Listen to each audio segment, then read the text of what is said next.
Hi friends, ఎలా ఉన్నారు? నేను బాగున్నాను. మీరందరూ బాగుండాలని కోరుకుంటున్నాను. ఇప్పుడు కథలోకి వెళ్దాం. చదువుతున్నది శోభారెడ్డి. జ్యోతి పోయాడని టెలిగ్రామ్ రాగానే కుప్పలా కూలిపోయిన నిశాంత వారం రోజుల వరకు మంచంలో నుంచి లేవలేదు. విపరీతంగా జ్వరం వచ్చేసింది. డాక్టర్ కూడా ఈ అమ్మాయి కోలుకుంటుందా అని భయపడిన రాత్రులున్నాయి. పృథ్వీ రాత్రింబౌళ్ళు దగ్గరే ఉన్నాడు. నిశాంత ఎలాగూ కోలుకుంది. పృథ్వీ జీవితంలో మొదటిసారిగా తన వర్క్ అనే వ్యసనం గురించి మర్చిపోయాడు. నిశాంత్ని అనునయిస్తూ, ధైర్యం చెప్తూ, ఓదారుస్తూ, బలవంతంగా అన్నం తినిపిస్తూ గడిపాడు. నిశాంత గురించి అతనికి చాలా ఆందోళనగా అనిపించింది. ఆ సమయంలో వదిలి ఉండటం అతని వల్ల కాలేదు. ఇద్దరి మీద వచ్చిన అపవాదులు, వదంతులు అతను కాస్త కూడా లక్ష్యపెట్టలేదు. నిశాంత కాస్త ఓపిక వచ్చిన తర్వాత అతను అడిగేశాడు, నిశా, మనం పెళ్లి చేసుకుందాం? ఆ మాట వినగానే నిశాంత ఏడ్చేసింది. తను ఏ మాట మాట్లాడినా అది జ్యోతి జ్ఞాపకానికి లంకి అవుతుందని అతనికి తెలుస్తూనే ఉంది.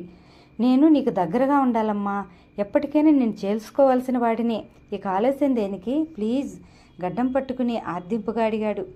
నిశాంత ఏడ్చి ఎర్రబడిన కళ్ళతో అతని వైపు చూసింది. అతని కళ్ళల్లో ఏ భావం కనిపించిందో నాకు తెలియదు పృథ్వీ, నాకేం తెలియటం లేదు, నాకు పిచ్చెక్కుతుందేమో, భయం వేస్తుందంటూ ఏడ్చేసింది. నాకు తెలుసు, జ్యోతి పోయి 2 నెలలైనా దాటకుండా ఏమిటలా దారుణంగా అడుగుతున్నాడు అని నువ్వు అనుకోవచ్చు. జ్యోతి పోయాడు కాబట్టే ఇంత త్వరపడడం, లేకపోతే ఇప్పుడప్పుడే ఈ మాట వచ్చేది కాదేమో, అసలు వచ్చేదే కాదు. నిశా, మనకి ఇప్పుడు ఒక ఏకాంతం అవసరం. నేను మీ ఇంటికి రావాలన్నా, నువ్వు నా దగ్గర ఉండాలన్నా మన చుట్టుపక్కల కాకులు గద్దల్లా ఉన్న మనుషులతో మహా చిరాగ్గా ఉంది. మనం కొన్నాళ్ళ పాటు ఎక్కడికైనా వెళ్ళిపోదాం. అతను నిశాంత చేయి అందుకుని గుండెలకు ఆనించుకుంటూ, నిశా, జ్యోతి పోయిన దుఃఖం నాకు లేదా చెప్పు, నాకు ఓదార్పు కావాలి, నువ్వు తప్ప నాకు ఇంకెవరున్నారు? అతను చప్పును నిశాంత ఒడిలో తలదించేసుకున్నాడు. ఇదేమిటి, పృథ్వీ ఇలా ఏడ్చేస్తున్నాడు? నిశాంత తడబాటుగా అతని తల మీద చేయి వేసింది. ఆ క్షణంలో ఆమెకు బాగా అర్థమవుతుంది. జ్యోతి మరణం పృథ్వీని కూడా ఎంత కృంగదీసిందో. అతను చిక్కిపోయాడు. తనకంటే మించిన వేదన పడుతున్నట్టుగా ఉంది ఆ ముఖం. అవును, నిజమే. నిశాంతకు బాగా అర్థమైంది. తమ ఇద్దరికీ ఒక ఏకాంతం కావాలి. జ్యోతి పోయిన దుఃఖం పంచుకోవటానికి, ఆ జ్ఞాపకాలు గుర్తు చేసుకోవటానికి, ఒకరికొకరు ఓదార్చుకోవటానికి. నీ ఇష్టం పృథ్వీ అంది అస్పష్టంగా. వారం రోజుల్లో పెళ్లి అయిపోయింది.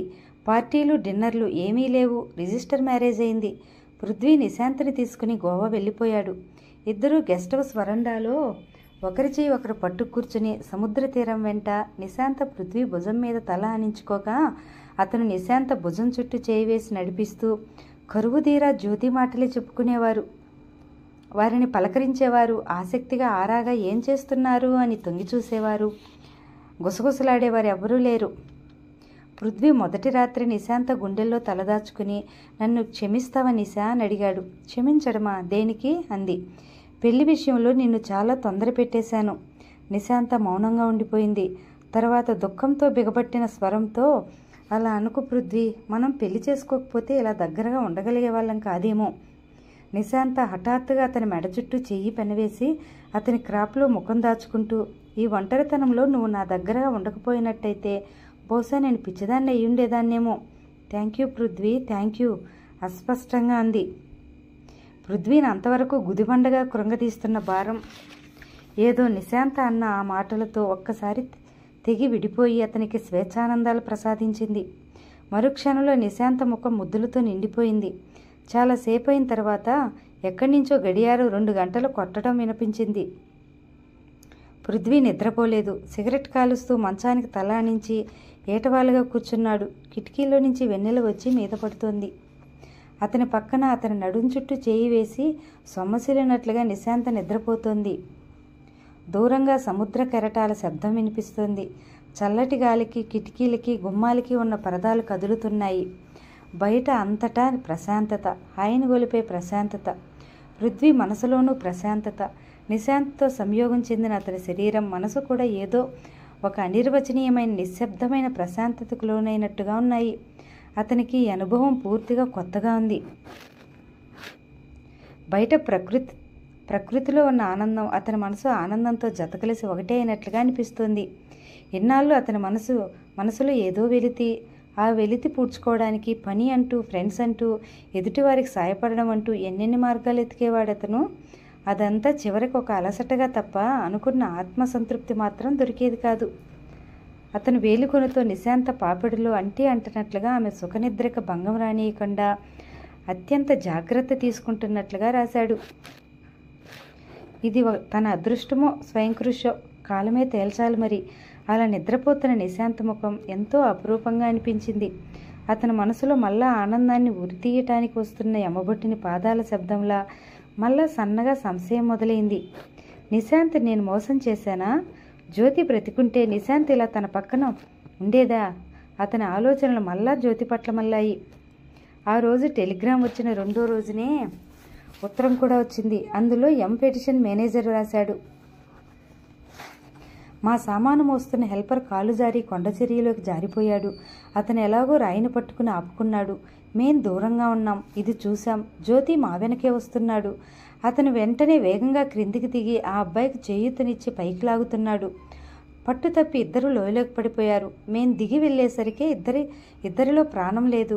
జ్యోతి క్రింద పడటంతో ఒక అడవి పూల చెట్ల మీద పడగా ఆ పూలకొమ్మ విరిగి అతని మీద పడింది. ప్రకృతి కొండల్ని ప్రేమించే యువకుడికి అర్పించిన పుష్పగుచ్చంలా ఉంది. అక్కడి నుంచి మేం క్రిందికి రావటానికి 2 రోజులకు పైగా పడుతుంది. ఇక్కడి నుంచి మీ కబురు అంది. మీరు వచ్చేసరికి చాలా వ్యవధి పడుతుంది. మాకు పూర్తి చేసి ఇచ్చే ఫామ్స్లో ఏదైనా ప్రమాదం జరిగితే వీలు లేని పరిస్థితుల్లో శవాన్ని మేము దహనం చేసే అధికారం మాకుండేటట్టుగా ఉంటుంది.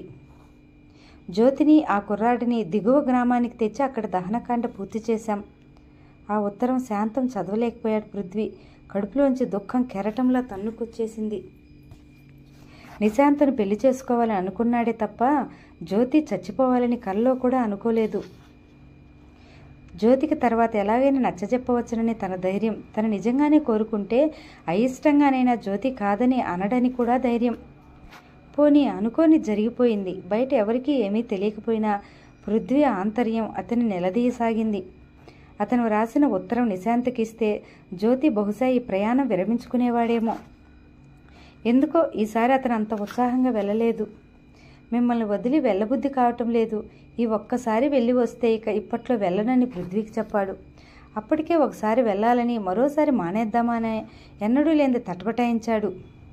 నిశాంత్కి అతను ఉత్తరం గురించి చెప్పేయాలని రాత్రిపూట ఎంతగానో అనిపిస్తుంది.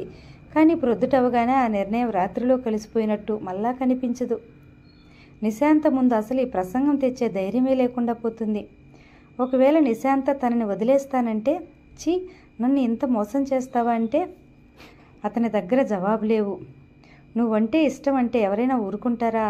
స్వార్థపరుడనని మోసగాడినని ఎవరైనా అసహించుకుంటారు. అది వారి తప్పు కాదు. పెళ్లి కానంత వరకు ఒక్క జ్యోతి పట్లే అతనికి తను ద్రోహం చేశానేమో అనే వెరపు ఉండేది. ఇప్పుడు నిశాంతతో ఆనందం దొరికిన కొద్దీ అతని అపరాధం 1000 రెట్లు పెరిగిపోయినట్లుగా ఉంది. నిశాంత ఎన్నోసార్లు ఏడుస్తూ నేను జ్యోతిని వెళ్ళనీయకుండా ఉండాల్సింది. ఈ ప్రమాదం జరిగేది కాదు. అతను చచ్చిపోయేవాడు కాదు. హాయిగా బ్రతికేవాడంటుంటే పృథ్వీ దగ్గరకు తీసుకుని గుండెలకు తల ఆనించుకుని తల నిమురుతూ సముదాయిస్తూ బుజ్జగింపుగా ప్రేమ నిండిన స్వరంతో, చూడు నిశా, ఈ ప్రపంచంలో రాసిపెట్టి ఉన్నదాన్ని ఎవ్వరూ తప్పించలేరు అన్నది మాత్రం నేను బాగా నమ్ముతాను. జ్యోతి పర్వతారోహణకి వెళ్ళాడు. అక్కడ ఏ పర్వత శిఖరాగ్రాన్ని ఎక్కుతూ చచ్చిపోలేదు. ఒక అతను ప్రమాదంలో ఇరుక్కుంటే రక్షించబోయి ప్రాణాలు విడిచాడు. ఈ ప్రమాదం కొండల్లో ఉన్నా, రోడ్ల మీద వెళ్తున్నా, విమానంలో ఎగురుతున్నా జరిగే సమయం ఆసన్నమైతే ఎవ్వరూ తప్పించుకోలేరు. నువ్వెంత బాధపడినా ప్రయోజనం లేదు. నీ జీవితంలో జ్యోతి చాప్టర్ ముగిసిపోయింది. నీ జీవితం నువ్వు నడవాలి. నడిచే ధైర్యం నువ్వే తెచ్చుకోవాలి. జ్యోతి పోతే బాధ అనిపిస్తుంది, కాదనను, నాకు అనిపిస్తుంది. బాధే. జీవితం దోవ జీవితానిదే. అది దేనికోసం ఆగదు. పృథ్వీ అలా నచ్చజెప్తుంటే నిశాంత కాస్త తేరుకుంటుంది. 2-3 వారాలు గోవా నుంచి కేరళ, అక్కడి నుంచి మెడ్రాస్ వచ్చి తిరుపతికి వచ్చి ఇంటికి వచ్చేశారు. ఈ 3 వారాల్లో ఏకాంతం ఇద్దరిని భార్యాభర్తలుగా ఏకం చేయటమే కాకుండా మనసుల్ని కూడా దగ్గరికి తెచ్చింది. నిశాంత ఇప్పుడిప్పుడే కాస్త కోలుకుంటోంది. పృథ్వీ తను చెప్పిన సంబంధం కాకుండా నిశాంతని చేసుకున్నాడనే కినుకుతో దమయంతి ఇంట్లోంచి వెళ్ళిపోయింది. నిశాంత ఆమెను వెళ్ళగొట్టిందని ప్రచారం చేసింది. రాధమ్మ ఏడుపుతో మంచమే పట్టింది. అటు జ్యోతితో అలా కులికి అతను కాస్త పోగానే ఇటు పృథ్వీని వలలో వేసేసుకుంది. అసలు తెలివి అంటే అలా ఉండాలి. పృథ్వీ మా వసంతని చేసుకుంటానని అన్నాడు. మాటలు కూడా జరిగినాయి. ఇంతలో ఈ మహాతల్లి ఇలా చేసింది. వాళ్ళేం సుఖపడతారు, నా ఉసురు తగిలి చస్తారంటూ శాపనార్థాలు పెట్టసాగింది. సుప్రియ పృథ్వీతో ఈ మాటలు చెప్పింది. అతను కోపంతో నిశాంతని ఏదైనా అంటే పళ్ళు రాలిపోతాయి, జాగ్రత్త అని చెప్పు అని హెచ్చరిక చేశాడు. పృథ్వీ నిశాంత ఇద్దరే ఇంట్లో. వంట మనిషి వంట చేసి వెళ్ళిపోతాడు. భార్యాభర్తల మధ్య ముద్దుమురిపాలకు లోటు లేదు. పృథ్వీ నిశాంతను క్షణం వదలలేనట్లుంటాడు. అతని ఆఫీసు పని సగం ఇంటికే వచ్చింది. నిశాంతను మెల్లగా పనిలోకి లాగాలని అతని తాపత్రయం. పృథ్వీ మనసు అనుక్షణం నిశాంతను పొంచి చూస్తున్నట్టే గమనిస్తూ ఉంటుంది. జ్యోతి మరణించటం నిశాంత్కు ఒక షాక్. ఆ షాక్లోనే మరో షాక్లా తమ వివాహం. ఆ సమయంలో కాకపోతే తర్వాత నిశాంత్ ఒప్పుకోదేమోనని తన భయం. జ్యోతి షాక్ నుంచి ఇప్పుడిప్పుడే కాస్త కోలుకుంటోంది. ఈ పెళ్ళి అనే షాక్ నుంచి కూడా బయటపడుతుందేమో. ఈ పెళ్ళికి పశ్చాత్తాపడుతుందా? ఈ అవకాశం తను వినియోగించుకున్నాడని తనని నిందిస్తుందా? అతనికి అంతా ఆలోచనలే, అనుమానాలే. రాత్రివేళ పడుకుంటే కలలో ఆ ఉత్తరం ఒకటి, ఏ క్షణంలో చెమటతో లేచి కూర్చుంటాడోనని భయం. ఒకరోజు ఇలాగే చెమటతో నిద్రలో ఆరాటపడుతుంటే నిశాంత్ అతన్ని పట్టి కుదిపి లేపి కూర్చోబెట్టింది.